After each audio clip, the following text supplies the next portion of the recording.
Hey everybody, welcome to It's Just Bodybuilding, episode 34, with of course myself, Ron Partlow, and Dusty Hanshaw. Today we got Coach's Corner, listener questions on It's Just Bodybuilding.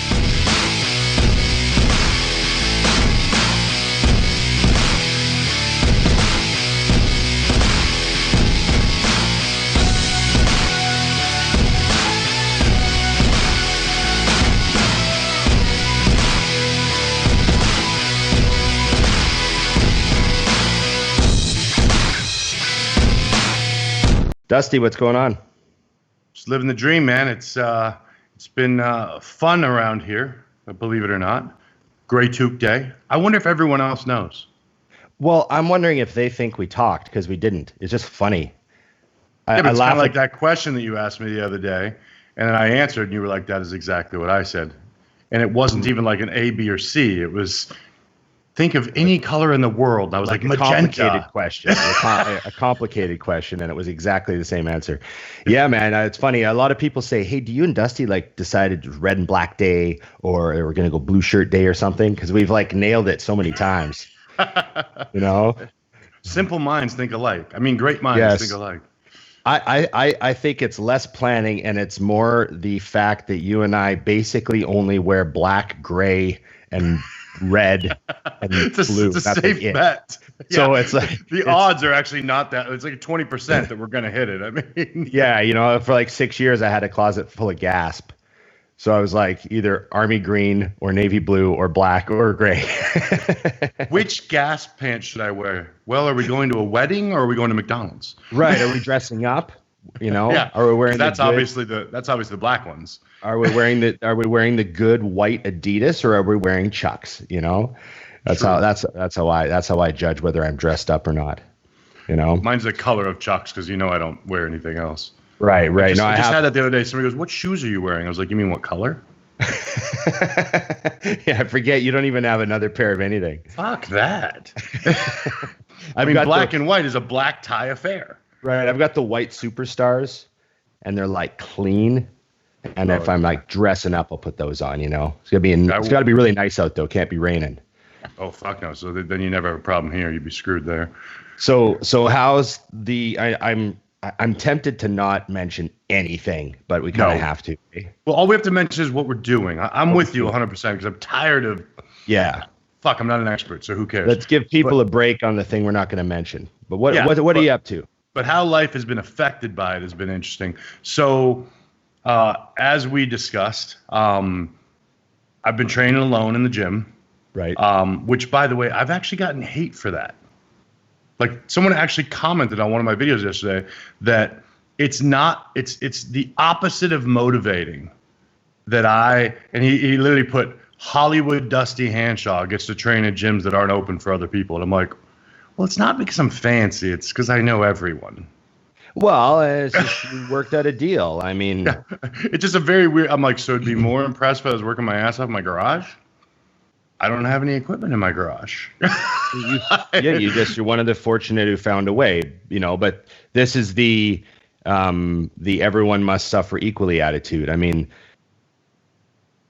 in a house with a spouse that kind of abuses them and they're being forced to stay home with them, and other people are locked down in a penthouse suite. Did Chris send you that? That's just not fair, but that's just how life is. You know, everyone's locked down. Did Aceto send you that video? It's this black guy, middle aged, and he's sitting there. He's looking at the camera, and it says, "Sir, would you rather be locked down with A, your wife and children, or B?" And he goes, B. Like, doesn't even wait for it to what it is. It could have been alligators, lions. Right. It could have been in a prison. Yeah. The answer was B. And it was funny because what you said is true. So I answered that kid. I don't usually answer the hate ones, but I'm like, well, if you had that, it would be an option. And what's funny is if I didn't have that and I didn't have a gym, I would have called and ordered new equipment like I was buying a gym. Yeah, you would have filled your gym with a few pieces, so you could you filled your garage or whatever, so you could still train or whatever the fuck you would have had to rent. And then I would have been in trouble because I had the money to do. That's what I love about it. Is like you're fucked no matter what. If I'd have dropped Yeah. 20 grand on equipment, they'd be like, well, it must be nice to have $20,000. Yeah. And to be fair, also, you're not actually locked down. No, They're not. no. Yeah. So that would be the difference. I know we use the term lockdown, but and you know, technically being locked down means you're not supposed to leave your house at all. And there's like all those civic ordinances and all that stuff. But you're still allowed to drive to the We used to have closed restaurants open and things like that. And the things that you're supposed to do, I'm doing. I mean, I kind of laugh because I had a few people kind of like, well, what about this? And I'm like, I literally see within 10 feet of me 3 people a day. I'm 2 people max. You know, because it's like, one. and remember, no one lives with me, so it's like, you know, so it's like that's good. If I walk out of my condo and see my neighbor, there's one, my training partner, and my video guy. That's it. Yeah, that's my people, because I don't like. I am one thing because I am very clear on I don't want to be out. Like I do buy. I'm one of those people that goes to the grocery store every single day. Usually. Right. Now I go once a week. I go nowhere else the rest of the week. Like I know everything I need exactly. And in fact, this week, a friend of mine, she hit me up and she's like, I'm going to Restaurant Depot. Do you want chicken? I'm like, done. Okay, one cool. less place. You know what I mean? And I have, one of those box freezers. So I got 30 pounds of that coming and I already have some over. So it's like, it just made me laugh at the, and again, that's the minority, but it was just funny that anyone's brain works that way to me. You know, well, there are people who, you know, like I was reading some of the Twitter stuff about, you know, people calling the police on their neighbor because he's doing chin-ups in the backyard, and the cops actually come and they're like, we had like some complaints about you weightlifting, and he's like, yeah, I'm doing chin-ups on that bar, and the cops were like, we're really sorry, like there's nothing wrong with that. You're in your backyard. It's you and your by son. yourself. Because she was saying they're too close together, but it's him and his son. They live together and they're in the same household. So like people are losing their fucking minds. You know, you know, like I was saying, we have to have more compassion too, because, okay, let's say you call the cops on that guy for doing chin-ups in the alley. Let's say it's not his property and he's in the alley doing chin-ups. Okay, you call the cops on him because he's technically supposed to be at home. Maybe that guy was about to blow his fucking brains out and he thought, you know what, I'm going to go do some chin-ups instead. Or maybe he was about to drink again for the first time in 3 years, but he went outside and did some chin-ups. You know, we have to have a little bit of compassion. You know, we can't be calling the police on people like that. You know, not like that. We're not at a stay home here in Vancouver either. So, but we can't be for that. And then, you know, if you look at some of the public spaces that are still crowded. Yeah. And like, do you think come on, like we have to be reasonable. Minimize your contact as much as humanly possible. You know, I see Emily, you know, and I see my training partner. Yeah. And that's it. So, yeah. Yeah, she's like, God, he's still here. He's usually at the gym. Yeah. I mean, it's funny. As soon as the gym closed, my personal contact dropped by about 95%. Yeah, because you're like me. I mean, that's literally how it works for me, because I only see people at the gym. Mm-hmm. I mean, you know, and I'm fortunate work has been busy, so I'm sitting on my computer all day. So, yeah, I mean, like. I don't see my business partners. It's funny. We all go to the gym at different times. Right. Yeah, because you guys are and that's the other thing, is you're following the rules, and that's what I dig, is even at the, you know, I'm literally the only person with a key to this gym, and I've seen the owner there once. Right. Because he knows, he goes, what time do you train? And I told him, he was like, all right, cool. And he kind of just doesn't go around then. Like we're trying to stay within it, but man, it's been good. One of the subjects that people are hammering me on that I wanted to brave was shows. Everyone wants to know our opinions of winter shows coming, our shows coming, and why. And obviously we're guessing, but you know, I've definitely got my opinions that I've been working with my clients on. So what's yours? Yeah. Well, I still have, there's a couple people that have been prepping for a show that's at the very, very, very end of June. Mm-hmm. And they're looking good and their preps are going well. They're not, you know, suffering or anything. It's like everything's going well. Mm-hmm. And they're still hopeful because that show has not been canceled. Right. We're skeptical that it's going to occur, and we've talked about it. But, there are other shows in July and onward in the year that they could fall back and hit. So they're still prepping for those shows. I think if anything's going to happen to those shows, we'll find out really soon. Right. Well, I think now the cities and things are more the reason, the hotels that they're at. So it's a little easier to forecast when something may or may not be happening. Right. You know, so we're just going to see. I mean, people are asking me, one of my questions was, do you think there's going to be an Olympia? Right. Here's the deal. I mean, first off, with clients and things, I'm doing 50-50. My clients are extremely advanced. So I've got 4 guys that were getting ready for junior nationals. Okay. And they're all contenders. And that show was canceled. It's in June. And I'm looking at all of them as guys who aren't quite ready to turn pro, but are right there. So sat down with each of them. They're all kind of in that same boat. And I was like, look, I want to pause, start coming up, but not like, I'm usually someone who says go from prep to off season as soon as possible. No, I don't revert. Get fucking big quickly.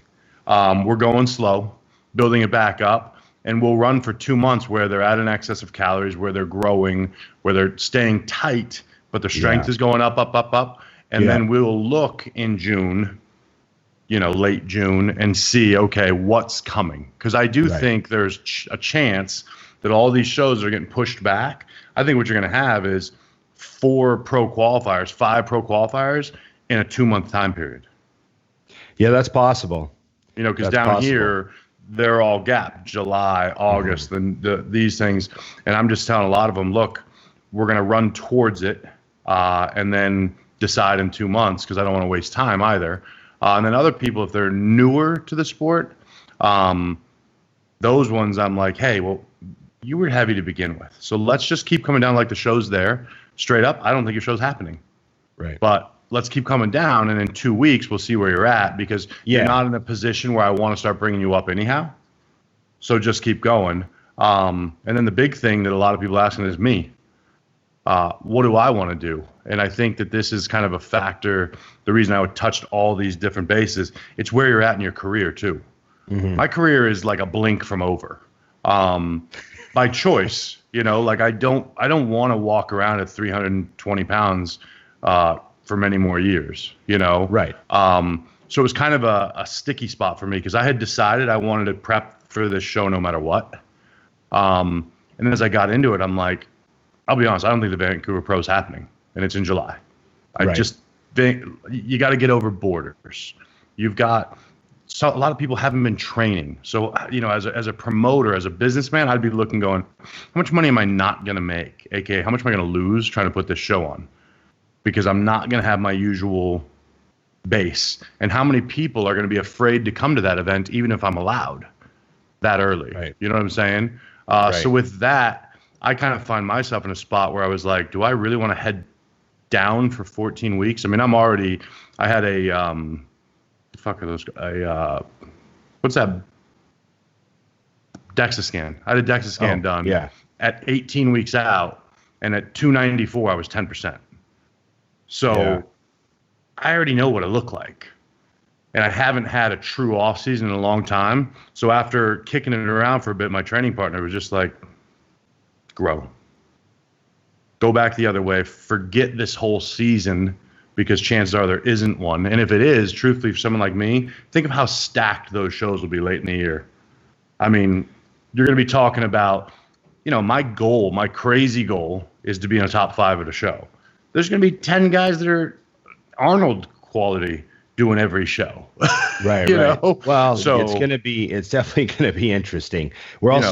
There's also the possibility there might not be a lot of guys in some of the shows. I mean, I know, guys are losing jobs and work, and money's tight, and a lot of these guys, their sponsors, don't cover all their bills. Like, right. You know what I mean? Like, not everyone has a contract, and the guys that aren't sponsored well probably might not be traveling, doing many shows. Right. Well, yeah, the expenses are out of control, and and then you've got the ones that don't have access to a gym. Which it's interesting to me, but how many of pretty much every one of my friends still has full gym. Oh, it's like, yeah. They're not talking about it, but they're all, I mean, these are top guys or very well sponsored or just super, super nice guys who've been in the same area long enough that they're being taken care of. But yeah, so for me, it's tricky. So all I did was switch gears this last week, and I'm still going slow back up just because I got to get my metabolism to where I'm starving. Right. But, and now all I did was with the marketing stuff is now we hadn't even filmed our first in the kitchen kind of thing. So this week we're going to start filming that of going up. Right. And then the first set of pictures, instead of being, heading down, it's going to be going up, because now I'm 288 or something like that. So I'm finally going to get to chase that big number I wanted to see. How many weeks did you diet down for? Literally 2, and I dropped. I mean, of course, I dropped 8 pounds immediately, and probably then just gonna make you look better on the way up. Yeah, no, nothing will change, and if anything, it was more of a mental thing to because you know how it is when this is what you do. When you commit to something, it's like signing a contract. You're doing it, and now I'm like, doing what? Right. Hey man, it's a crazy time. I mean, I think that, for some people, sticking to their prep is helping them through this period. Oh, for sure. Because, a lot of people don't have as much structure in the off season as someone like you. Right. So the prep presents a lot more structure for them, which can be, amazing in a kind of a chaotic period of time. So, it's I'm doing the same thing with my clients too. Just week to week, let's just get through this, keep prepping, because it's only going to help your physique, Yeah. The only time that, most of my people at this point, they're 12 weeks out of their show or whatever. So they're still improving as the prep goes on. They're not just suffering down. Yeah, there's still so much food and whatnot. So the physique is still making progress in a muscular way too, right? Yeah. So that's something to consider, because that's a really nice zone to kind of stay in if you can. I mean, if you got to extend that 4 more weeks, there's nothing wrong with that. 6 more weeks, 8 more weeks of that, Mm-hmm. So yeah. But as far as the Olympia, I do think we're going to have an Olympia. It might be in October. It might be later. As far as the Rock Show Athleticon, it's supposed to be in November, right? Or was it supposed to be in October? I think that was October. I think everything will fall back a little if need be. Yeah. I don't see him coughing up all that money, nor the guy who just bought the Olympia. So, I mean, you don't see them just letting the show not happen. Yeah, no fucking way. Yeah. Because even if they make less, they're going to be profitable. And in his case, he purchased the name. I mean, 900 grand or whatever went out to buy it. Let's get going. Yeah. I know what you mean. You got what's a good question? Do you want to kick off on the next one? Oh God, I got so many. Okay, here's a good one for prepping. How do you get? It says, how do you get in that furnace mode where you can eat higher carbs and calories and still get lean? And I know this question comes off of 2 things, obviously, just seeing it. And I've had a couple clients this year, both Cole and this kid Tommy that I work with. That's their calories were. I worked with them for a year and a half off season. So they were eating so much that literally at one point I had to email Tommy because I went back to adjust his diet, and I scroll and I find the diet and I pull it up and I'm like, well, this can't be what we're doing right now. So I sent it to him. I'm like, is this what we're doing right now? Because it just seemed like way too much food, bagels and Pop-Tarts and all this shit. And he's like, yeah, that's it. I was like, fuck, okay. You eat more than me. Yeah. 40 pounds lighter. But anyway, so her question was, how do you get someone's body to that point? Well, that furnace thing where they can have crazy amounts of food and still be lean. Yeah. I sort of see that as something that happens when you get lean and diet down and get really lean, because you're always more metabolically efficient when you're, sub 10%. Right. Get down, for a guy, pretty lean, I have it right now. I can do it. And then when you have like a high carb day, you can consume like an enormous amount of food because you have a crazy appetite, and you feel it just coming off of you, like just radiating off of you all day. Like you're sweating and your heart rate's up, and people sit next to you and they're like, holy fuck, you're hot, you know? Right. And I get that effect when I diet down and get lean and then start implementing really high calorie days. Right. That's when I notice that blast furnace thing. A lot of times, you know how it is. You see a picture of a shredded dude eating a burger, and it's like, yeah, but he didn't have that the day before. Right. Or the day before that. Like he went, he went 6 days without, many calories, and then he's having a huge high day or something. And that works for me. I get lean doing that. It just, like any sort of carb, like you have to have some kind of staggering of your calories, so you don't, keep the body guessing. Keep the body kind of, guessing. You don't want to adapt to your caloric intake completely. So having some kind of high day is, a strategy I use with, pretty much everybody. And for me, I can get that high day pretty big, like, because I'll increase it and then I'll look at how much weight did I gain the next day. So like right now, I mean, it's a perfect example. I'm doing it for the last several months. I diet pretty much all week. I might have one meal in there somewhere if I feel like my weight drops too quick. And I'll just go by my body weight. Every couple of days, I check my body weight in the morning. And then on Saturday, I'll eat whatever the fuck I want all day long. I eat tons of carbs and have order pizza at night and stuff. And then the next day, I see how much I weigh. And if I'm only up like 2 pounds after eating 1,000 grams of carbs and a large pizza, that shows you what the metabolism is doing. Mm-hmm. If you're up 10 pounds, then, your body handled the food differently. Right. But I can do that now and only be up like 2 pounds. Right. And sometimes I'll even have like another kind of half high day on Sunday just to try to get my weight to go up a little more, so that Monday I'm actually up like 4 pounds, and then I have some weight to lose during the week. I go back to my diet.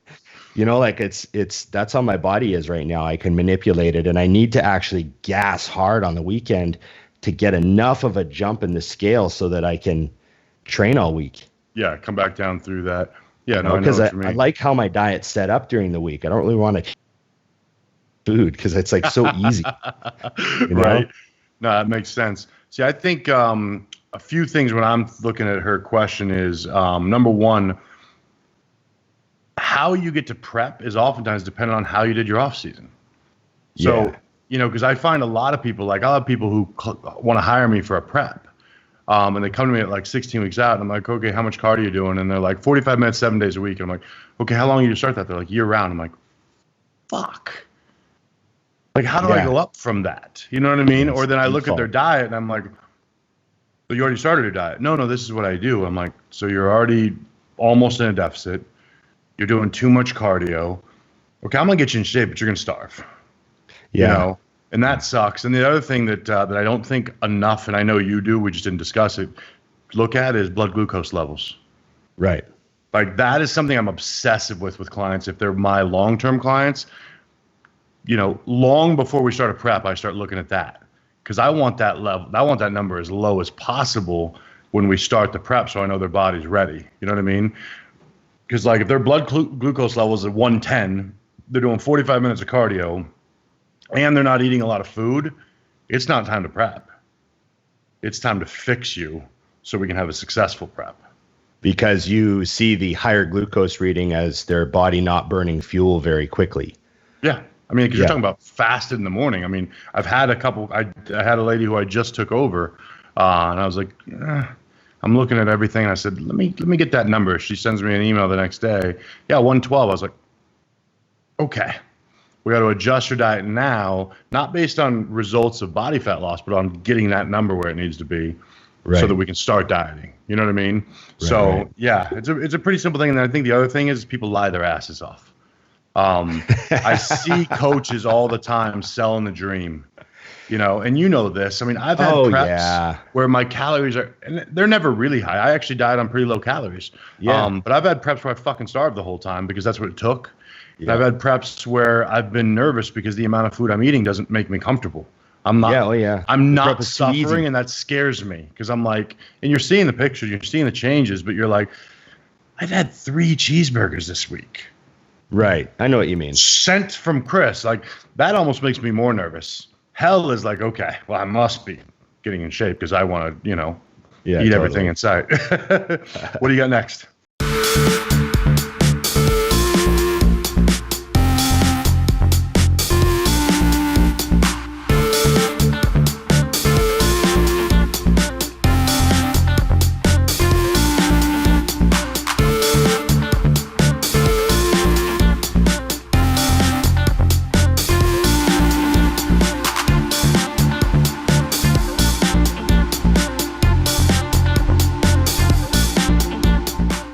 Okay, here's a good one. Name 3 amateurs that you think have amazing potential in the sport of bodybuilding. Nick Walker. Well, of course, Nick. I can't believe he is only an amateur because it hasn't happened yet. Right. He'll be an impact pro right away, which is awesome. You know what I mean? Yeah. Like he's gonna step into shows and be in the top 5 immediately. Yeah. Because we got Nick Walker. Who do you think off the top of your head? I'm trying to jump. Well, I got to give my business partner and friend Steve Didishak a shout out. He's won I think. Oh my God! Two I national. I forget he's not a pro. I know he's won 2 or possibly 3 pro qualifier classes. Right. But then not gotten the pro card. You know what I mean?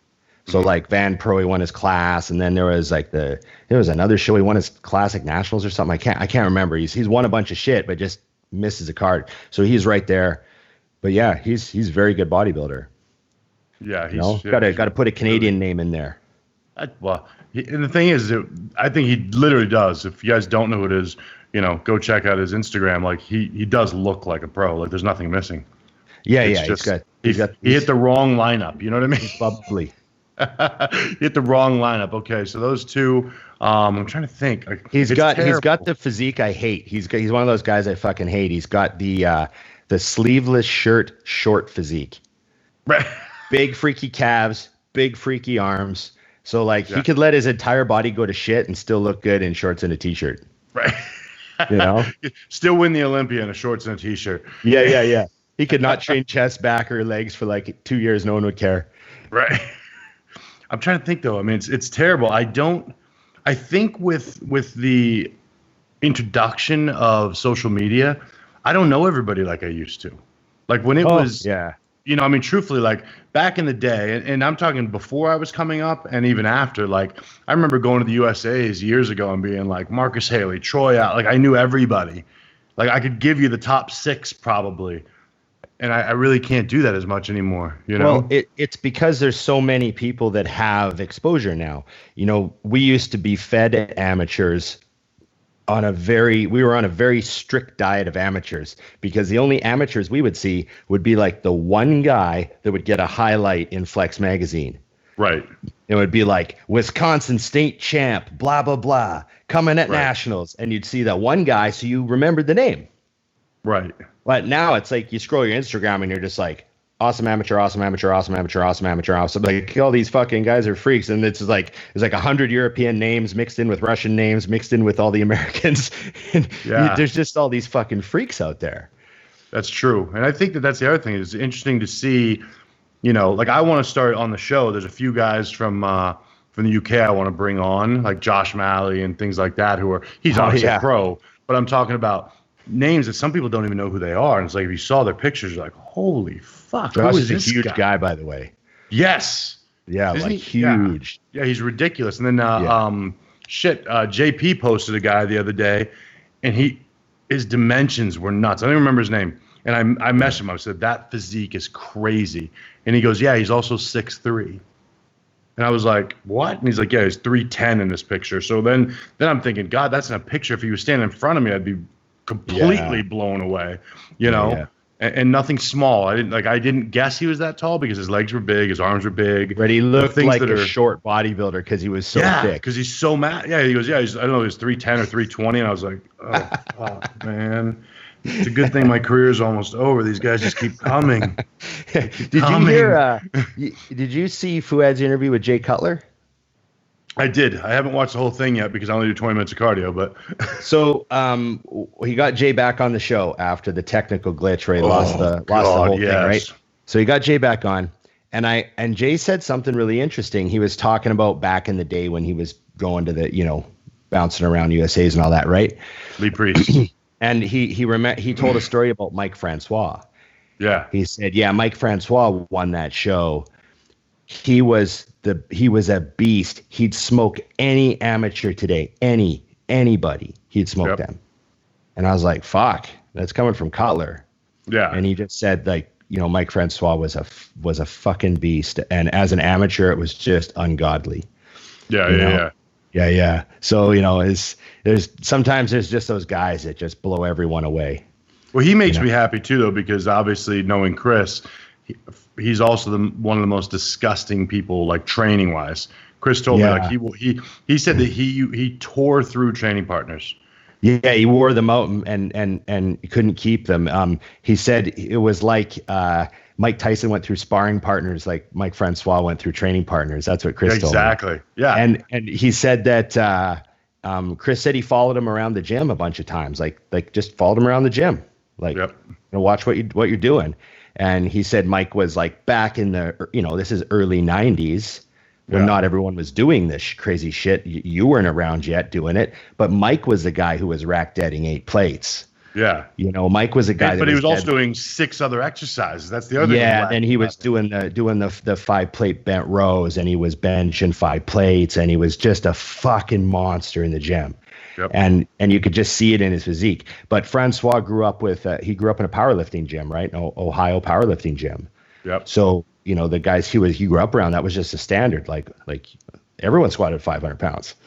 Yeah, and you said that I think when we were on with Gina, it's so true. Like once you see it, that is the benchmark. Like that's normal. Yeah. Like if I think truthfully, think about how many people now, like name them that you've seen row 500 pounds. There's a list. Yeah, but back when Dorian was doing, holy shit. Yeah, back but it's in the day, I remember now. when like Dorian was the only guy rowing 4 plates. Yeah, exactly. And I was rowing 3.5. I was rowing 3.5 thinking, fuck, I'm only half a plate behind Dorian. Right. And nowadays times have changed, man. Holy fuck. Yeah, you see a guy like Luke doing 500 with flawless execution. Yeah, like clean. Like it's controlled negatives. I mean, like, holy shit. Yeah. I got one more quick one here. We'll fire it off before I go back to you. Shoot. Well, actually, I've had 2 of these. Will we ever see Pakulski on the show? I'd love to. I'd have Ben on in a second. I'll ask him. I dig having, you know what it is? I like being, Ben and I don't agree on everything, obviously. But I love that he has a reason behind everything he does. Like, I'm not one of those people that says my way is right, the end. You could steal things from people or gems that you're like, oh, that works with what I do.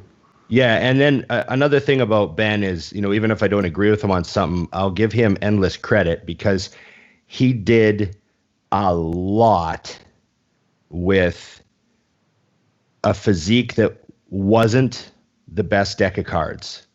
No. He got dealt a couple aces, and he got dealt some deuces. Yep. And he took it to the Olympia stage a couple times. And he won a few pro shows, and like you gotta fucking respect that, he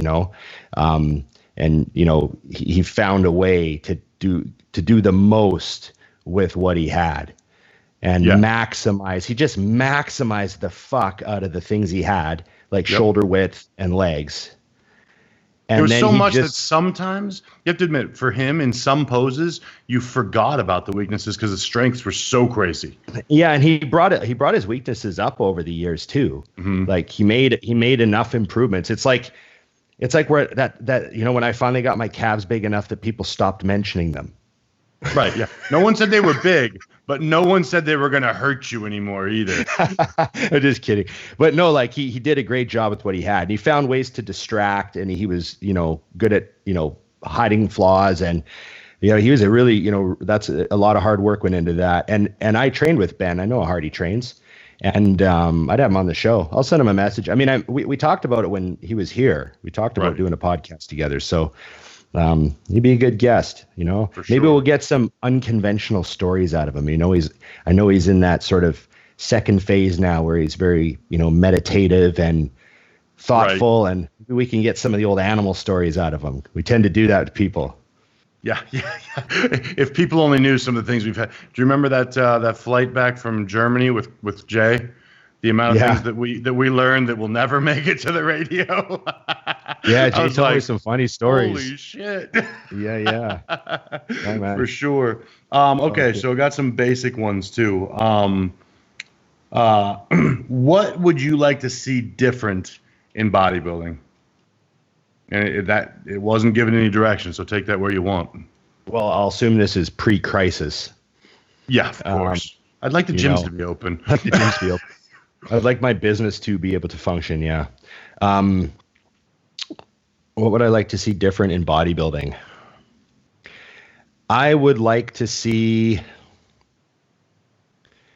I think it's good that they put out the memo about penalizing guys that can't control their abdomens. Mm-hmm. I thought that was a good move. Not to hold any particular people back, but just to remind them, like, you got to fucking try to help us out. We're trying to market this. Right. I guess I'm not... I don't want to shit on anybody because I get everyone's pursuit and everyone's love of the game. I don't like endlessly just making more divisions. Right. And it's nothing against any particular division. And I'm not saying we have to get rid of anything, but maybe we should stop making new divisions because okay, so we've got wellness now. Every time you do a new division, you have to be able to justify to me that there's a difference. Right. Right? It can't just be the same physique in a different outfit. Right. That's just, I'm like, come on. We're just changing the fucking outfit at this point. So as long as you can justify the difference to me, I'm fine with it. Right. Wellness, they have managed to judge to a different standard than bikini or figure. Right. And the girls do look different. Yeah. But I'm not sure how many more divisions they could pull that off with. Right. I agree. Like, if you do another division, and now this one's going to be between wellness and bikini, like, oh, fuck, okay, come on. Like, there's a point where you can't make any smaller slices of the pie. Do you know what I mean? Everyone's just getting pie. Yes. I not mean to use a pie reference. We're talking about the female divisions, Dusty. Love cake. Although it did, yes, cake and pie. Cake and pie is my go-to metaphor for discussing women's physique divisions. No, I get it though, because I agree. Like, I feel like at the higher level, I mean, when you're at the lower level, it's hard. I mean, everybody's just kind of getting where they need to be. But at the higher level, I feel like someone like you, a pro that you've never seen before, should walk out in her bikini, stand, not even in a pose that gives you the answer, but stand in a way you can see their physique and you to go, she's in wellness. And you need to be able to be right. Yes. And I agree with that 100%. And you're right. I think we've filled it. And I think the same with the men's divisions. We got it. Like, it's time. You know what I mean? And on that note, I think one of the things I'd like to change in bodybuilding is, see, when we were coming up, there was bodybuilding. That was it. Mm-hmm. So if you wanted to be a bodybuilder, you competed as a bodybuilder, even when it meant you're getting your ass kicked for a couple of years as you put on the size. What I don't understand now, and I ask all my clients, someone will reach out to me and they're like, do you think classic or bodybuilding? And they don't really have like a born classic physique. You know what I mean? They're not me and not even fucking close. But I just ask, what do you want to be long term? What is your goal? And if they say bodybuilding, I'm like, then we do bodybuilding now. Yeah. We don't, like, because the attitude is, but I'll do better in this division. But you don't want to do that. I mean, I would do better at, T-ball than I would at baseball. But if I want to play baseball, let's just get right to it and figure it the fuck out. Right. I know what you mean. Think it's a mental approach too. Yeah, I just think that you chase what you are trying to get to. You don't say, well, this is easier for now because I want a trophy. Right. I've been telling most guys who are kind of on that classic bodybuilding fence, I'm like, listen, let me get you ready for the show as a bodybuilder. Mm-hmm. And once, the glutes are coming in and, you're getting there, we will look at your weight and where classic is and see where we are. Right. And if we can do both divisions, we can make that happen. Like I had one guy, I was pulling him down last year and realized that he was going to be great at top of light heavy.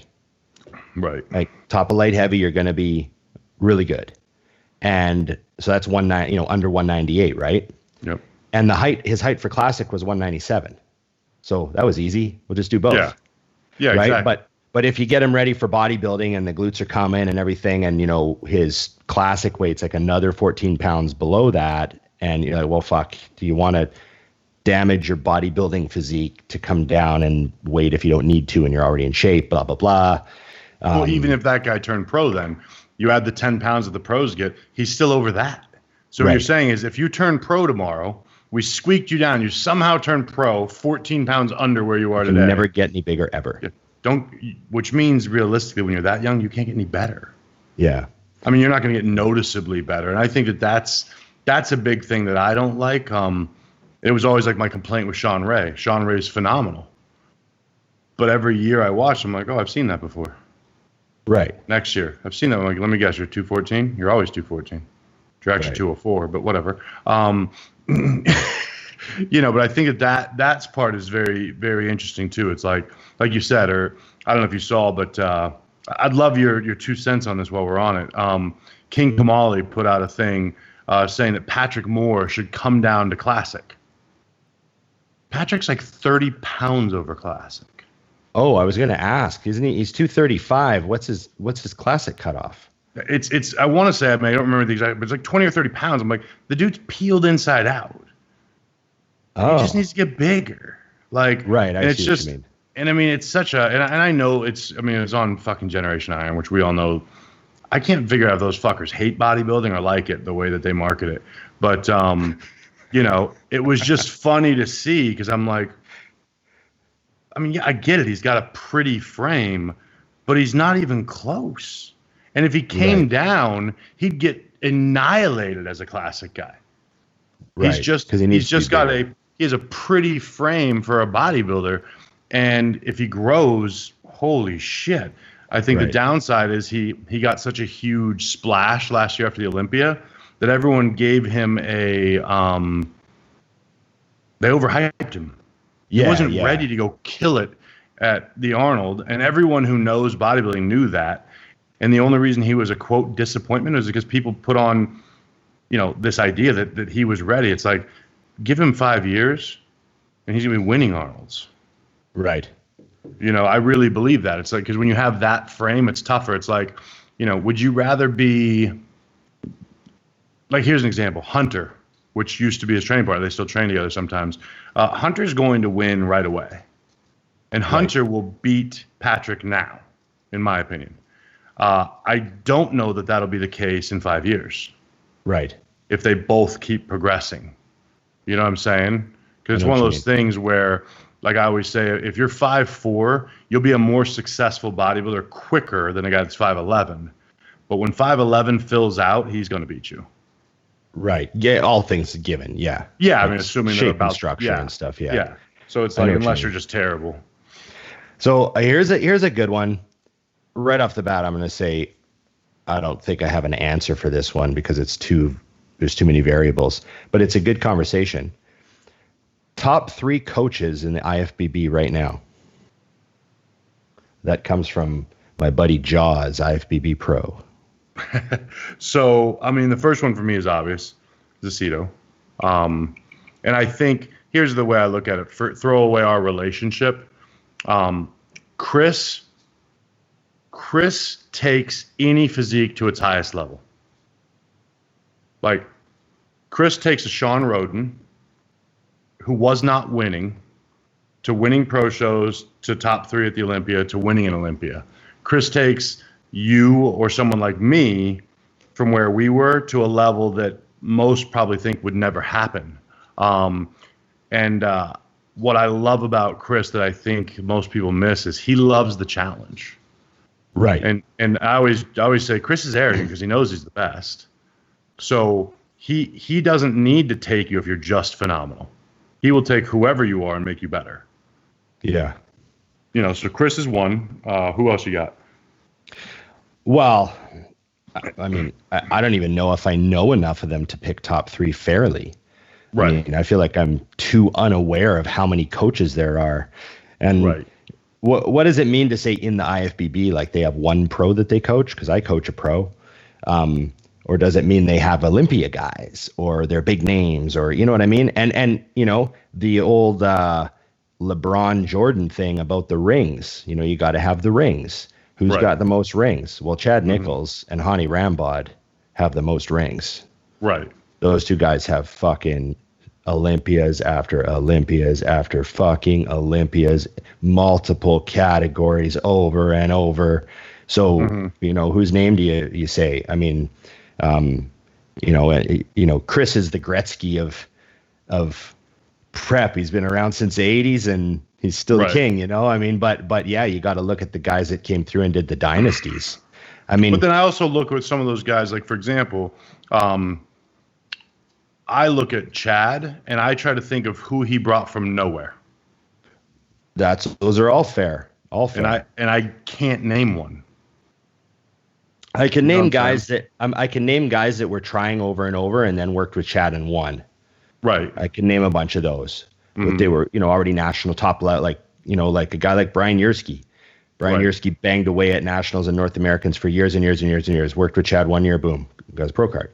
That's just an example. I mean, I know that was a very tough show and all that, but just one example. You know, there's a lot of those guys, or like, you know, some guys were pro and then they were hooked up with Chad and, like, you know, got huge, like Nasser. Right. You know, yeah. So you got to give him credit for that stuff. But yeah, I know what you mean about taking someone from nowhere. That's a huge skill. And then one of the other litmus tested for who's actually a really good coach is how do their natural people do? Right. You know, their natural people win natural shows. And I know that a lot of people don't care about natural shows, but it's just, I think it's valuable. I think looking at pictures of their natural athletes is valuable. Oh, I do too. And I think, you know, what you said is true too, is when I'm asked that question, I'm thinking that ones that everybody knows that are great, that everyone's heard of, that's got the big names. But if you start to think of it now, like, we could sit here and go back and forth with 20 well-known coaches. There's so many good coaches. Like, easily. And then I can tell you guys that no one on this show has ever heard of that I'm like, no, he's fucking good. He knows his shit. You know, there's guys that only deal with local people around here. Yeah. That are there's guys that won't do online coaching and they're great prep coaches. Mm-hmm. You know, or, you know, and I know you know some of these guys that don't coach people, but they take on one or two. And it's like, you know, like I used to laugh when I first hired JJ Marsh, which was for my first big show in 2006. I used to laugh because he's a local guy. He was a pro. And if you were at a show and someone came out sliced out of their fucking mind, you knew he worked with them. You just knew. Yeah. He was that guy. Like, if their skin was gone, I'm like, that's Jay. I had someone ask me, they said, hey, Ron, I'm trying to decide between these two coaches. You know, they had reasons why they wanted to work with either one. Right. And good relations with both. There was no like weird drama or anything. It was just, they were just trying to decide who they wanted to hire. And I don't know. I just said, who do you think cares the most? Right. Because, like, at the end of the day, it doesn't matter if you're working with, you know, the best coach if he doesn't really, like, someone who cares is very important. Right. Assuming they know what they're doing. Yeah. I mean, the save some of that part's already handled. Well, plus the other thing is, and you know this, it's who fits your personality. Yeah, that's kind of along the same. I've had. I mean, here, I'll just be honest. I've had clients leave me, work with someone else, and do better. I've had clients leave me, work with someone else, and come back. You know, and that's why I never worry about what somebody wants to do after the fact, because they got to figure that out. And I could literally post it. I have a questionnaire that goes out, and part of it is what I do. And it says right in it, like, I don't chase people. So if you need coddled, if you need somebody to make sure you're eating your meals, not me. Like, your goal can't be more important to you or to me than it is to you. It doesn't work that way, you know. And I remember Aceto told me this, and I've stolen it, and it's a well-known saying, but he always said, give me 100%, I'll give you 110. Give me 90%, I'll give you 0. Right. And it is true. If you're not giving it 100, it's just kind of pointless. Yeah, well, especially for, I think you understand this. Yeah, we do it. We make a living at it, but I've gotten rid of many clients because I don't enjoy it. Right. They take too much effort, and I'm fighting, and I'm like, why am I selling you? You hired me. If you're not sure, hire someone else. I don't give a fuck. It's not that much money. Like, you know. Let me see here. Okay, we're going depth for you here. Okay. So this one, you might need a second. What is your why for bodybuilding and for life? 2 questions. My Donna, why. get down. For the why for bodybuilding, well, that would be many thousands of hours on a therapist couch to truly figure out my why for bodybuilding.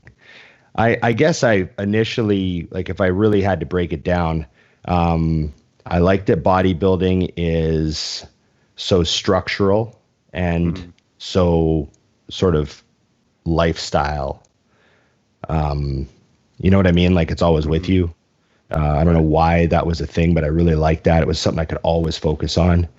And I think I recognized at an early age that I was pretty obsessive. Yeah, agreed. You know, like, I remember thinking that, like, I remember people used to tell me that. Like, I remember one time I think it was my aunt even said to me, she's like, you know what, when you find something you like, you just go crazy with it. Like, right. Unusual, you know, level of commitment and repetition, you know. You know, I was the type of kid, if something I liked, I would do it I would do it for like 8 hours straight, you know, whether it be trying to learn a single trick on my bike or, you know, you could drop me off at the ski hill at 10 in the morning and pick me up at 10 o'clock at night. I would ski for 12 fucking hours. Yeah. And you only stop because they forced you to. You have to get off the fucking mountain now. Yeah. And, you know, like, my mom would pick me up from the ski hill and she'd be like, you know, how many runs did you do today? And I'd be like, I ate twice in 12 hours. And probably did 200 runs, you know, like. I broke the record that I set last time. Yeah, I just do things that way. So that's kind of why bodybuilding, and I guess, you know, I'm seeing the payoff in a way. You know, I know bodybuilding is hard on the body. I got injuries and stuff, but I'm seeing the payoff as I get older, you know, taking care of myself, eating right, being healthy. You know, I know my blood pressure. I know how good my blood pressure is. I know how good my blood work is. Most people walking around have no clue what kind of health they're in. Yep. Like, absolutely none. Like, the average person, when's the last time they had blood work? And you know, they've never read their blood work because they don't understand it. Yeah. So they don't understand. So I sort of see myself as like, I have knowledge that other people do not have. I'm aware of a lot more of what's going on in my body than a lot of other people. Right. And, you know, just sort of, I don't know, I obsess about things. I like the mechanics of training. I like thinking about angles, and I just like all that shit. And then I guess the actual workout. I have not found anything else, I guess, that allows me to completely turn off the world to that extent as a good workout. Right. So that would be my why. My why for life. That's a big one. Yeah. Well, I think the meaning of life is to shoulder responsibility, to try to take on, you know, some heavy responsibility so that you can put work into doing something productive and good that makes you feel rewarded or makes other people's lives better.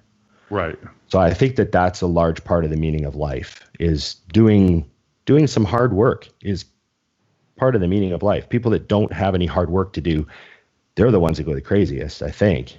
Right. No, I mean, you know, people that don't have responsibility or someone depending on them or something depending on them. That's I think part of the meaning of life and the why, you know, I don't know. That's my thing. No, it totally makes sense. And I mean, for me, like with bodybuilding, Hey, you're ruining my story. Where's your why? My why is Harvey. I don't know why he's so mad right now, but I'm about to mute you so I can yell at him.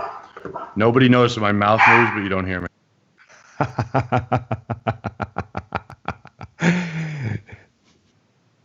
There we go. He's gonna bark again. But anyways, no. So for me, the structure you nailed. Like, I'm uncomfortable when things are out of place, let alone life. So doing this, like, things that bore other people, like, oh, you eat the same thing every day, like, that's home for me. Mm-hmm. And then actually, I saw this quote one time, and it resonated to me with what bodybuilding was. It's a Walt Disney quote, and it's kind of fun to do the impossible. And that's how I look at what we do. Like, we don't look right. Like, you know, what is normal to us, you know, is just not. And when you do something, especially in the gym, because everybody knows, like, I love the fucking training. Like, if there was no shows, the training would still happen. If there was no internet, if nobody knew I was doing it, and I could still have all the information I have now, I would do it. Yeah. You know, but there is something about that when you do something, and even you kind of go, it's really fucked up that I can do that. And all the time, you know what I mean? So I think that that's the enjoyable part. And then life, it's funny because I always say I've got like the yin and the yang with me. There's the bodybuilding, which I always joke. I say that's like a separate thing from me. And then there's the other side of me, which is like, I really just believe everyone is energy. Right. It's about vibrations. It's about that kind of, you know, spiritual, not religious at all. So, you know, so it's one of those things where for me, it's about putting something out into the world. Like, you know what I mean? Like you said, and it's not a coincidence that bodybuilding is the platform that allows us to speak about anything, you know, that we want to put out there for people. So I think it's it. Like, helping people, I've found, is actually more fun than doing it for ourselves. You know, I love my before and after pictures, but not as much as I love the fact that I've got hundreds of those for other people. Right. You know what I mean? Yeah. So it's kind of interesting that the yin and the yang with me do meet in the middle. And I definitely say my why is definitely like promoting. I believe that everyone is exceptional at something. And I just don't think most people believe that. I think a lot of people just submit to the fact that I'm an average guy. And I'm like, no, you just haven't found it yet, or no one has convinced you to believe it, so you can have the balls to go for it. You know what I mean? Right. And that's what separates people. And I think it's also what separates people from being happy, is submitting to, this is just me, but you're not happy with it. Like, find it. You know what I mean? Like, you've got to have a reason to be here. If not, what's the fucking point every day? You know? So yeah, that was a tough one though. When I read that one, I was like, whew, I'm gonna need like 3 days to figure that out. So I'm gonna give Ron 20 seconds. No, I had, no. My answer was sort of a convoluted mess of, you know, my deepest thoughts mixed with a little Jordan Peterson. So. I love it. Okay, well, let's get some more depth here, because this one's big for you. What's your favorite strain of cannabis? Oh, goodness. I don't know. I'm not a snob. I'm not a fan of falling asleep right away. So like heavy indicas are like kind of, you know, only if I'm trying to go to sleep right away. Right. But yeah, I don't know. I'm not one of those people that thinks like, you know, those wine snobs are like, oh, this one's oaky and this one's citrusy and this one's like, it's fucking wine. It's fucking grapes. Yeah. I get that cannabinoids do vary a lot, and yeah, I do prefer a sativa or a sativa hybrid, I guess. Generally, but you know, at the same time, I'm not one of those, you know. Yeah, like I don't ask if I'm at someone's house and they're like, "Oh, hey, you like this?" I'm like, sure. I'm not like, "Well, what is it?" I don't smell it in and no. Yeah. That's not for me. I will admit though, I was at my buddy's house and he had like 20 different strains all open. Mm-hmm. And it's probably it's the most variety I've ever had access to smell. Right. Because, you walk into a store and there's like all the ones, but you're not like smelling all of them. These were all open right in front of me.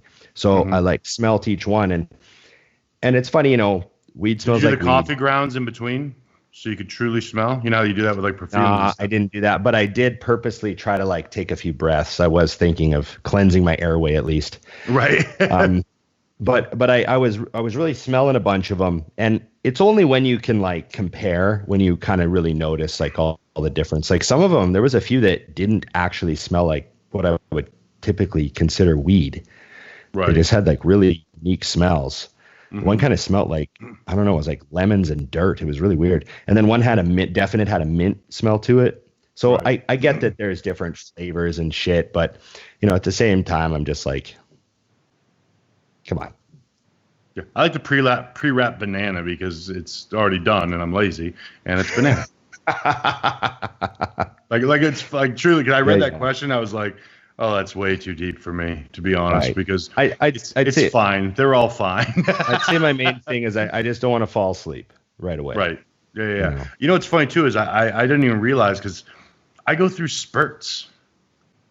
I'll smoke every day for a month, and then I just won't buy any for like 2 months. And I'm like, yeah, I know. Oh, it's funny because when you talk about it enough, people just assume that you're like a connoisseur. I'm like, oh God, no. Right. Go through moments and then come back, and it's hedged by nothing. Like it's not life. It's like, oh, I haven't done that in a minute, or I was tired of doing it. You know what I mean? Yeah. What do you got? You got anything else? Oh yeah. So I know you got a ton. I've got lots of training questions. This one's a good one. It's back to the kind of the coaches though. Do you want to do another coach's question? As long as we're not having to like hammer on anybody, sure. It's how do you feel about people who have separate coaches for diet and training? Oh, I had that same question. That's funny. Well, I can answer it because I have a few relationships with guys that do it. Yeah, okay. Like I write a lot of Chris Tuttle's clients training because he doesn't write training. Right. And so here's the funny part. I shouldn't say only, but currently he's the only coach I do that for. And the reason is I love how he preps people. Right. Okay. He and I see, literally why, because I've had people, part of my check-ins are, I need to know what you're eating, what your drugs are, all that stuff. I'm not going to comment on it. It's not my fucking place. And obviously Chris knows I don't touch his clients, and I don't even mention, doesn't matter. They're not touching anybody. But I need to know. Well, he was super handsome, especially now, 6 feet. 6 feet. No touching. But, it's good, but I have found I still prefer to have control of everything. And the reason isn't because I can do what he's doing better. It's because I don't feel like I'm doing what I do as well without being able to control it all. I know what you mean. So I'm more selective than I used to be with that. I had a bunch of them for a while, but I kind of felt like I always feel like I want to make sure when we're done working or even in the middle, I want them to look at their investment and be like, I'm ripping him off. Right. Like I want them to feel like they're getting way too much for the money, because they're not. Like I've chose my prices on what I believe the time is worth. Right. Right. And that's why my prices haven't changed in 7 years. But yeah, that's it. And I guess for me, realistically, you have to be a really high level athlete for me to feel like my training is worth the additional expense. And you're missing something, because I really want to say, just fuck with some stuff. Yeah. Yeah. And you already know how to train hard. So do a little this, a little that, and figure out what you like, and then do your thing. When it comes to training, yeah, I know what you mean.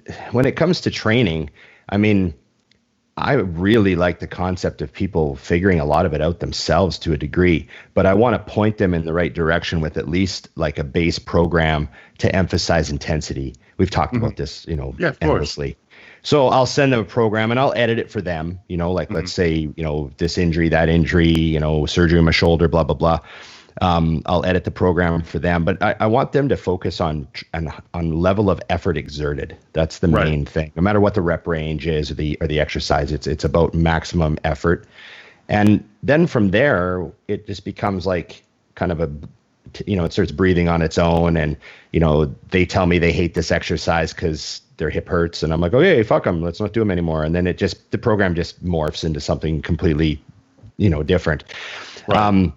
I don't really work with anyone as far as like, where I do their diet and someone else does their training, unless you count the fact that like several of my clients are like, I have a bunch of John Meadows programs I really like. And I'm like, good, do those. They're awesome. Yeah, I didn't look at them. I know they're awesome and that'll be fine. You like Meadows stuff? And they're like, yeah, I really like his workouts. My shoulders don't hurt and I fucking get great. I feel like I made improvements. I'm like, oh, let's just roll with the Meadows program for now. Here's your diet. Right. And we just go from there. So kind of inadvertently working with Meadows. Right. No, it's funny that this question came up because I had somebody ask in my videos I put up yesterday. A guy asked, he said, I'm sorry I missed it. What converted you to training this way? And I did Gina's training program she talked about. We discussed this. I was like, oh, nothing. I had her on the show. It sounded like complete hell. So I wanted to do it. Yeah.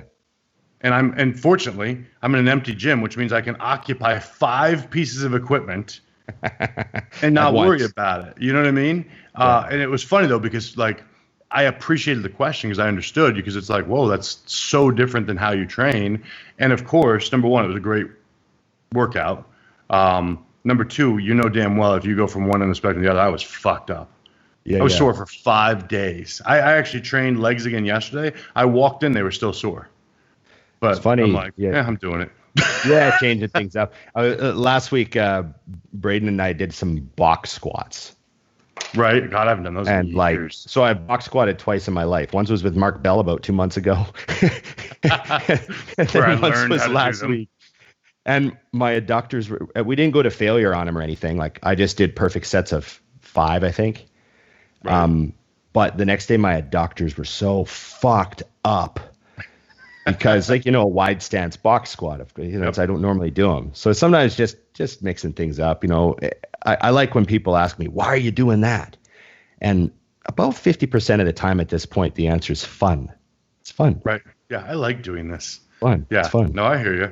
I actually am to the point now where I think my strength is in a dangerous place now. Yeah. Well, so I've been actually, I've actually had to start thinking of how can I make this so I'm too tired to do that? Yeah. You know what I mean? Pre-exhaust reps or faster pace. And it's true, you have been telling me that for a while. But I've had a couple injuries and I'm like, okay. Then I look back and it's like at my age, the strength is jumping enormously still. And it's like, I'm a bodybuilder. Right. Enough. I think 505 is enough for Rose. We don't need to shoot for 530. I think it's time to say, I wonder if we can make 450 really fucking brutal. Yeah. No, your poundages are elite level, and But I don't know, and I think they've reached a point where, and this is why it's tricky because I tell my clients that I still have them chasing because I believe in it. But I do think you reach a point where your risk to reward starts to way go in the other direction. Yeah. This is just Dorian's hindsight 101. Yeah, exactly. I'm spitting it like it's new information, but it's true. That's right. It's exactly what it is. He looked back and said, it's true. I was doing the same though to my shows, beating numbers 2 weeks out. I remember Dorian said that he knew things were getting out of control when he was doing leg extensions. And he was so explosive that the machine was moving on the floor. And he had the full stack. He had the full stack with a plate on it. Plus his 270-pound body. And he's doing such explosive extensions that the machine was jumping, itching forward as he was doing them. Right. And he said he was like, oh, that's a lot of explosive power. There might be that might not be necessary. Yeah, that might be a little bit. You gotta love the way the brain works. maybe that's not a necessity. I've never seen that before. I've never seen anyone. The only person on the planet who can do it. So moving maybe a it's leg a little extension. much. Yeah. So, yeah, that's funny. I got one for you. Yes. It's people like hearing about us talk about the regular shit. They're asking us, what are we watching on lockdown? Oh man. So let's do movies first. Do you have any movies you're hitting? You know what, man? I what the fuck did I just watch? Or are you TV series only? Truthfully, this is really bad. So because of what's going on right now, I've been too busy to watch TV. Everyone else is at home watching shit, and all the self-employed people, they're scrambling their fucking asses off. And I'm happy because it's like, you know as well as I do, like when this whole thing went down, and I know it's still going down, I was like, oh shit, this is gonna hurt. But because I'm literally 90% of my clients are training out of a home gym now. So I'm literally writing everyone's routines from scratch. And then we're doing feedback where it's like, oh, hey, by the time I got to this, my low back was smoked or this, so then I'm changing it again. And when I have a lot of clients, it's a lot, like to the point where I've even had to tell people, hey, I know it's usually a 24-hour turnaround. I'm going to get this tomorrow. Like I'm done. I can't. I still have a few programs to do that. Basically, there's a couple guys that didn't have hardly anything, but they were kind of like trying to sort some shit out. So I was like, okay, do what you can this week, and we'll talk next week and see where you're at. Like they're seeing if they can get a squat rack or seeing if they can get this or that. You know what I mean? So there's been like, so I got some calls today with some people that, hopefully they're in a bit more of a better spot than they were last week for being able to do something at home. I'm running TRX programs, dude. Yeah. And like, I'm like, oh, you have access to nothing? Can you get a TRX? I can fuck you up. Yeah. No, I told a few guys to look at a TRX, and my one client just bought a set of dumbbells that go up to 70 for his house. So I got to get him a program now that I know he's got those. And then my one coach my one client who's a firefighter, he can only use the hall gym when he's working. So he's 4 days on, 4 days off. Right. And he's like, fuck, So I was like, what do you have room for? And he found one of those Smith machine squat rack double pulley combos. Yeah. I know what you're talking about. Yeah. And he's like, just bought it. It's on its way. And I'm like, okay, fuck, here we're in business. So because he's prepping for a show. He's prepping for later on shows, right? So he's got to get going. So we could figure that out. But yeah, it's a challenge for everyone. But what shows or movies are you watching? Because now I'm just stealing ideas for when this ever slows down. So Emily and I just finished Ozark season 3. Right. It's just such an awesome show. I only watched the first season. I haven't watched anything since. Oh, Jesus. And everyone's telling me to jump in there. It's just gotten so crazy. Like they get in, it just gets so, you don't get out with those guys. You know what I mean? Like when you're in with the Mexican cartels, it doesn't, there's no up. Yeah. It's just in. Yeah. There sure as fuck isn't an out. Yeah. No, man. There's no out. And so that's an awesome series. I have to get back to watching The Expanse. I'm near the end of season 2, but I just got pulled away. And I've got one more episode of Picard. I haven't watched the final episode of Picard yet, but I'm really enjoying that series. And what is that? I don't even know what that is. That's the Star Trek. Oh. Yeah. With as soon as I asked, I'm like, oh yeah. Yeah, with Patrick Stewart, But it's a real like it's one season, 10 episodes, right? But it's been a real trip down memory lane because almost every episode has had an old Star Trek cast member reappear.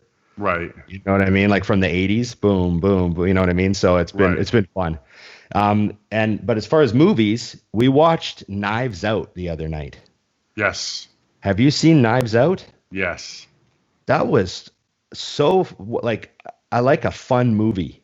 Right. You know what I mean? Especially right now, there's like I need to escape. Yeah, and it was just a great cast, great script.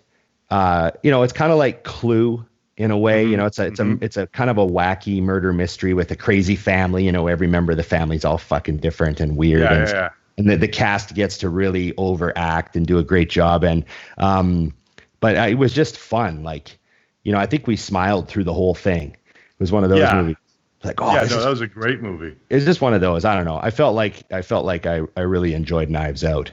Right. Well, that's the other thing is when you're in a movie like that, you really realize that a good director and good actors, if you think about it, when you go to a movie, and it's funny, I was just watching a thing about this, you're kind of agreeing to hand someone your brain for a couple hours. Yeah. And if they're good, they take you to different areas of your brain throughout the movie, and you're letting it happen. And that's why I'm one of those people that I love movies, because I'm in it. Like, I'll forget you're sitting next to me. Yeah. You know what I mean? Like, I'm in the movie. So it's like when you've got someone who really puts one together like that movie, you're in it. You find yourself trying to figure it out during the movie. What the fuck's going on? You know what I mean? Or when this person's about to get caught, you know, like in that movie. It was very, I don't know. I'm into those things because I'm not talented at it. I love watching other people's talent and just being like, you know, or like a writer, you know, like, you know, the movie Saw, the series Saw. I always feel like the guy who wrote that should probably be arrested. Like, your brain shouldn't go there. Like, it's not really safe for you to be out and about with the rest of us. Because I don't think you see the same things I see driving down the road in Scottsdale. I'm like, beautiful trees. Like, I wonder if I can hang someone from that. What the fuck? Yeah. No, I know what you mean. It definitely is a trip into somebody's psyche when you see the final fruit of their thoughts. Yeah. Because mine just ends up being carrot cake. And they're like, oh, that's not that exciting. But like, yeah, that's what I've been thinking about the whole time.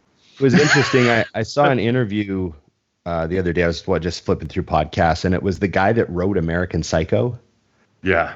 Like, the guy that wrote the book. Yeah. And he was telling the story of how he had a hard time getting the book published because, you know, it was almost published, and then these people came in and protested it, saying it was too violent and all this stuff and disturbing. And so the publishing company dropped it, and it took him another 6 months to get someone else to print it. And then, of course, you know, it got turned into that, you know, kind of cult hit movie with Christian Bale in it. But I saw it backwards. I saw the movie before I read the book. Oh, you read the book too? Oh, okay. Oh, yeah, I went back. Really good. Yeah. Yeah, no, it's always true, man. It is always true. If I like to read, so if you like to read, when you go read the book, you're like, it's better. Yeah, you know, it's take longer. You further because they can. You know what I mean? Yeah. They're not on a 2-hour time limit. Exactly. Or 5 hours these days. Yeah. Very accurate. Here's another one that I think I know the answer of yours to. Who is your favorite stand-up comic? Oh, I'd say right now, it's Bill Burr. Right. Yeah, I'd say Bill Burr is my favorite stand-up comic. I really like Rogan's stand-up. Yes. And I'm not a Rogan bandwagon guy. I was a Rogan fan way before, when he was on News Radio. Before Fear Factor. So I was a fan of News Radio, and I remember the character Joe Gorelli that Rogan played. He was that conspiracy theory handyman. And I remember, for some reason, I knew that he was a stand-up. Right. And I was aware of his stand-up comedy somehow. Like, you know what I mean? And then I remember in the early days of the internet, I saw some like old videos, you know, when you had to post like a QuickTime video or a fucking... Right. You had to download a fucking, a plug-in to play a video. Yeah. Saw some like handy cam of his stand-up back then and stuff. So I was aware of that. And so I knew about Rogan before Fear Factor and UFC. But his specials, the ones that are on Netflix, are all hilarious. Right. And one of the best specials on Netflix is Ricky Gervais' last one called Humanity. Yes, I've seen it. It's just, he's an awesome comic and an awesome writer. And so, yeah, I'd say Bill Burr, Rogan, Gervais, those guys are powerhouses. And just the other day, my buddy Garrett sent me the link for to download Louis C.K.'s new special. Really? Did you see this? I haven't seen it. He's got a new video download. He's doing it himself. I got the link right there. $7.99. It's called Sincerely, Louis C.K. So I'm going to download that and watch it on my Apple TV this week. Funny you ask. I'm actually pretty loaded for this question. Yeah. But anyone that wants to, if you want to get Bill Burr, go on Netflix, start with look up his specials so you know the years. Start with the first one and watch them all. Because they're all connected. If you watch you watch the very first one, he's talking about how his girlfriend wants a dog. Yep. And you watch the second one, they're like, they get a dog. You watch the third one and they training the dog, and then you watch his last one and they had to give the dog up. He's like, you had to give the dog up, it's kind of crazy, and we're having a kid, and it's blah, blah, blah, they have a baby now, and it's this crazy pit bull, and it doesn't listen. And so it's funny because they're all connected, because all of his comedy comes from his life, Right. Which is why it's the best stuff. Those are always the best comics, is the ones who let you in. He's personally invested in the anger. The rage is real. Yeah, no, I love watching. That's the one thing I think that you can't beat. Listening to comedy is one thing. Watching it is another. Because delivery, when you've got delivery and voice, it's one thing. But when you can also see it and see expressions, I feel like the guys, you know what I mean? Guys that you can watch that, I can't remember his last name, Sebastian. Oh, Maniscalco? Yes. I fucking love watching that guy's stand-up. He's funny. It's unreal to watch, and I think because I relate to a lot of the things he says. He's done a bunch of acting too. Has he? Yes. You see him in a bunch of movies where he's he'll be in a big Italian family, right? And he'll be the older brother or something. You know what I mean? He does a lot of movies. Oh yeah, he kills me. That guy. I just actually found him last year on I think on a special. I just happened to be looking for comedy, bored out of my mind one night, and watched one of his, and I was like, who the fuck is this? Where did this come from? Another one, I just watched this last week, but this Ronnie Cheng guy, have you seen that Netflix special? It's called his special is funny. It's called Asian Comedian Destroys American. And it's Ronnie Cheng is his name. So go to Netflix and watch the Ronnie Cheng comedy special. It's so funny, man. And it's funny because he's Asian, so he goes really hard into the race stuff. Right, of course. So he's hilarious. When it's you're allowed, so he's hilarious. Yeah, it's pretty funny. And he does a lot of jokes that made me laugh out loud. So it's worth it. That's a good special too. Oh, see, I love these. That's why I'm glad when people ask these questions, it's good because I actually go back and see what I need to watch. Or yeah. I'm like, I haven't seen that. Okay. So are you training today, Dusty? I am. Yeah, because my schedule got all messed up. So I'm training this afternoon, and we're gonna have some fun. I actually had another mild tear. I say mild because I don't even know when it happened. So I'm kind of waiting that out a little bit. So I can't do any pulling currently. Oh, I'm gonna show you. Where do you feel it? Right there where that bruise is. Oh. No pain, no nothing. Have no idea what happened. I'm gonna pop in and my guy's gonna do a little PRP in there just to speed up whatever's going on, and that's it. It's terrible that I have like that. Do you think it's bicep or tricep? I think it's brachialis actually, and I know that's backwards because of where I just pointed, but that's where it connects. Yeah. So I think it's actually So it's on both sides, obviously. It's also there. Oh, okay. I didn't see that. Okay. Yeah. So, but this is where it got real dark, and of course, this came second, just from gravity, obviously. But no pain, no nothing. I'm still pressing like crazy. So the only thing I altered was I was like, okay, I'm just not going to do back for a couple of weeks because why? Bicep for a bit. Yeah. But everything else is solid, and it's the one body part. I've actually done this before where I didn't. When I was working specifically to bring up my legs a bunch, I didn't train back for months. Yeah. And it changed. And then literally 6 weeks later, it was back to normal as soon as I started training. Yeah. Like your body parts that are yours just bounce back up. So I'm telling everyone, don't set any PRs right now because the hospitals are busy. Yeah, no shit. Like, don't. Let's all do 10 rep sets. Let's. It's time to go to the Joe Weider blood volume principle. The old school pyramid. Yeah. No shit. Oh, it's accurate as hell right there. Well, we did 90 minutes, buddy. Hey, well, everybody gets 3 cardio sessions, or in my case, like 5, and you're good to go. Okay. We will be back. We're going to get a guest on for next week. We've got a few people we can talk to still to line one up. So we will get on that. We'll make it happen. Everyone, keep your sanity. Stay positive. Any other final words? That's it, man. I think truthfully, you did nail it.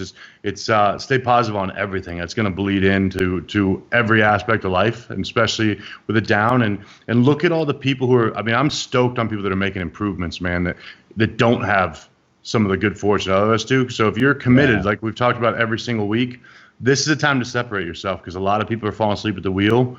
So if you're someone who's serious about your craft, do it when most people won't. It'll show. It might show in a year, 6 months, whenever you're on stage, but it'll show. And also, for those of you that are missing your gym porn, Mutant on a Mission starts this week. Season 6. New episode. We got a couple episodes filmed before the crisis started, so we have a couple episodes to drip out over the next few months, and then when I can get back on the road, the season will continue. I'm wearing the Max Out Muscle hoodie because that's episode 1. So nice. Episode 1, got to support Morgan, and we'll get that out to you this week. So check the Mutant YouTube channel for Mutant on a Mission. It is coming. Yes, sir. I watch them all, so I'm in. Yeah. And of course, our promo code's Dusty 20, Big Ron 20. IamMutant.com. There you go. Thanks everybody for listening. We'll see you next week. Remember, it's just bodybuilding.